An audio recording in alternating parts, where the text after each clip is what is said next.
Hey y'all, it's me again. Sorry that I didn't post for a while. It's just that on Wednesday we had to put down our last cat, Charles, or Charlie, or Tartar.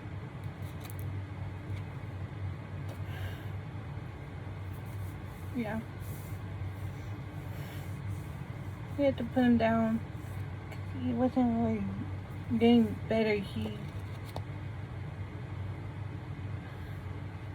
kept having um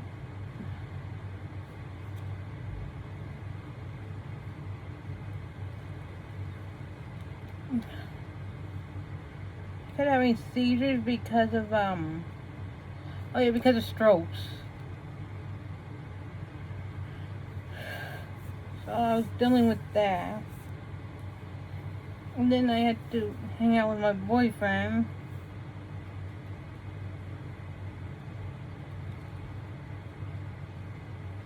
And then I had to hang out with my boyfriend at his mom's place because we had to babysit their dogs. And Friday, which was yesterday, I just hung out with him for most of the day.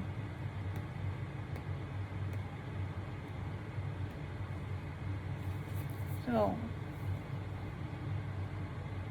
yeah. So I'm going to continue reading from my book. I just miss my cat so much. But yeah, so you won't see him anymore. Even though you barely saw him anyways. But yeah, that's why, cause he's not around anymore. I'll post up a video thing of pictures that I have of him. Okay, so I'm gonna continue now. Smoke and mirrors. Being war hero Zachary Taylor proved a difficult target for his enemies in the 1848 election, so naturally they took aim at his wife, ripping her apart. Its illiterate, crude, vulgar, and generally uncivilized. Our cartoon was published in which Margaret was seen sitting by a fire in a log cabin, smoking a long corncob pipe. The sort of thing that ladies simply weren't supposed to do. In fact, Mrs. Taylor hated tobacco smoke, saying that it literally made her ill. Zachary was forbidden to smoke near apprentices and generally avoided smoking altogether, preferring instead to take his tobacco between his cheek and gum. Okay. Character assassination. Zachary's untimely death hit his wife like a ton of bricks. Margaret, saddened to the point of hysteria, paused the preserving ice from his corpse. On several occasions he gazed upon his frozen face and refused to attend his memorial service, preferring instead to remain in bed where she quaked and shuddered with grief. She also did something else. She refused to have him embalmed. Such an unorthodox demand raised eyebrows, and rumors soon started circulating that Margaret had avoided embalming to prevent anyone from learning that she had poisoned her husband. Her tremendous depression notwithstanding, the rumor persisted and acquired the way of fact. Not until more than 140 years later, when historians convinced Taylor's descendant to exhume the remains, was the notion finally put to rest. In 1991, a Kentucky medical examiner subjected a bit of Taylor's head to laboratory scrutiny, concluding that old Rough and Ready had not in fact been poisoned. Damn. Chapter 11. Abigail Fillmore. March 13, 1798 through March 30, 1853. Married February 5, 1826. Presidential husband, Miller Fillmore. Children, Miller Powers and Mary Abigail. Firstly, from 1850 to 1853. Astrological sign, Pisces. Religion, Unitarian. Sound, take pains, my dear little boy, that every letter we receive from you is written better than the last one. in a letter to her son Miller Jr. Abigail Powers Fillmore was a rare bird in the mid-19th century woman who actually worked for a living.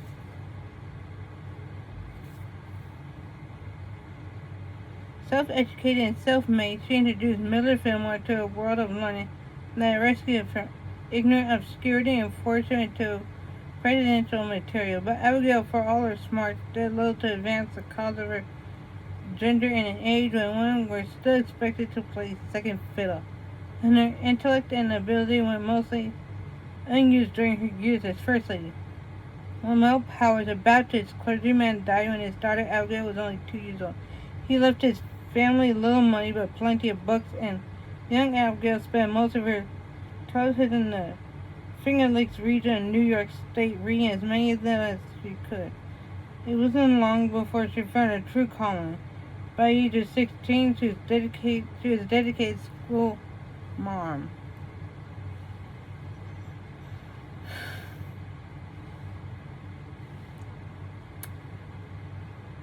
Sorry, I just have a lot of other things on my mind. My boyfriend, again, brought up sex, which he knows makes me feel fucking bad.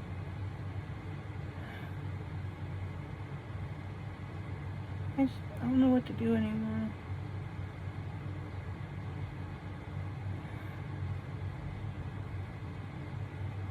Anyways, a few years later, at an academy in New Hope, New York, she met the man who would become her most famous pupil. Miller Fillmore was the son of a dirt farmer, apprenticed to a clothes maker, and pretty clueless. By the 18-year-old possessed several qualities that set his elder teacher's heart a-fluttering. He was a strapping, blue-eyed looker with a ferocious eagerness to learn. As Abigail welcomed him to a world of literature, geography, and history, the two fell in love, united by their mutual excitement for self-betterment through education. Miller proved an apt pupil indeed and took up as a teacher of his own while studying law. Though engaged in 1819, the two wouldn't marry until 1826, and not because of shyness or second thoughts. Apparently, Abigail's family felt a little underwhelmed by Fillmore's impoverished background, a fact that only drove him to study harder and get jobs teaching law even as he continued to learn it himself. After a 7-year engagement, during which the two lovebirds saw very little of each other, Miller felt confident enough in himself to screw his in-laws' criticism, and he married his bride, ironically, in the home of Abigail's brother. Abigail Powers met her future husband in the classroom. Her classroom, to be exact. Miller Fillmore was one of her prized pupils. Mrs. Fillmore continued to teach until 1828, when her life was changed forever by the birth of a son and the beginning of her husband's political career. Saddled with a baby to rear, she gave up her classroom teaching, saw her husband off to a seat in the state legislature in Albany, and spent a lot of time writing letters to him about missing his company. She got him back in 1830, only to lose him again in 1832. This time in Washington, after Fillmore was elected to the U.S. Congress. By this time, Abigail had another child, and despite living comfortably in a new Buffalo, New York home, was getting a little tired of living apart from her husband. But Buffalo was a better place to raise and educate children at the time, and she didn't consider it prudent to make a move to the nation's capital. It wasn't until 1836, when Miller got re-elected to Congress, that Abigail made the move south to join him. Even then, the kids were left in Buffalo with relatives and would see very little of their parents over the next 6 years. It was hardly an ideal state of affairs, and Abigail assuaged her angst at being separated from her children by throwing herself into the business of being a Washington wife. Ever the student, she availed herself to the city's galleries and lecture halls, went to a few concerts, and boned up on all the most important political issues of the day, so as to offer useful advice to Miller. He listened keenly at every word and rarely made a decision without her input. She followed the same routine in Albany after 1847, when Fillmore secured the New York state comptroller position. While she endeared herself to all in high circles, Abigail found most of the pomp and ceremony an utter bore. It had become obvious to her that she shared two loves, her husband and her books. And while she played the role of political consort as well as anyone, it was intellectual pursuits that occupied her mind most of the time. Miller hit the big time in 1848, securing the vice presidential nod on the Whig ticket with Mexican war hero Zachary Taylor. Abigail, however, was troubled by the development. Going back to Washington meant more dinner parties and insipid political conversation with overdressed divas. It also meant moving the family prodigious library again, and the prospect of raising all was too much for her. Even worse, her health had been steadily deteriorating for years. Bronchial problems and persistent headaches were taking their toll, making public appearances even more irksome. As a result, she said goodbye to her VP husband in 1849 and strolled off to Buffalo. Abigail was in a state of morbid depression and she received word in 1850 of President Taylor's death. Alone and ill in Buffalo and feeling sorry for herself, she had even started experiencing premonitions of death. Now suddenly Miller was president, and she would have to be her nation's first lady. Not surprisingly, Abigail didn't relish the idea. She continued to advise Miller on everything, including the Fugitive Slave Bill of 1850, which she insisted he not sign. He did anyway, hurting his popularity in the North and probably dooming his re-election. But the endless stream of receptions took its toll, forcing her to socialize with elites who made her feel inadequate, even as her declining health made it increasingly difficult to stand through it all. Like many first ladies before and after her, she ended up dedicating much of first ladying to someone else. In this case, daughter Abigail, who picked up the slack with aplomb. Abigail started spending as much of her time as possible in the sanctuary she created within the White House, a library where, surrounded by her books, she could receive intellectual visitors and sit at a piano which she had taught herself to play. A light appeared at the end of the tunnel in 1852 when Fillmore lost re-election to Franklin Pierce.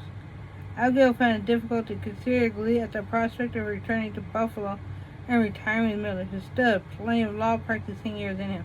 The following March, this most bookish of first ladies was escorted to Pierce's inauguration by two of her favorite authors, Washington Irving and William Makepeace Thackeray.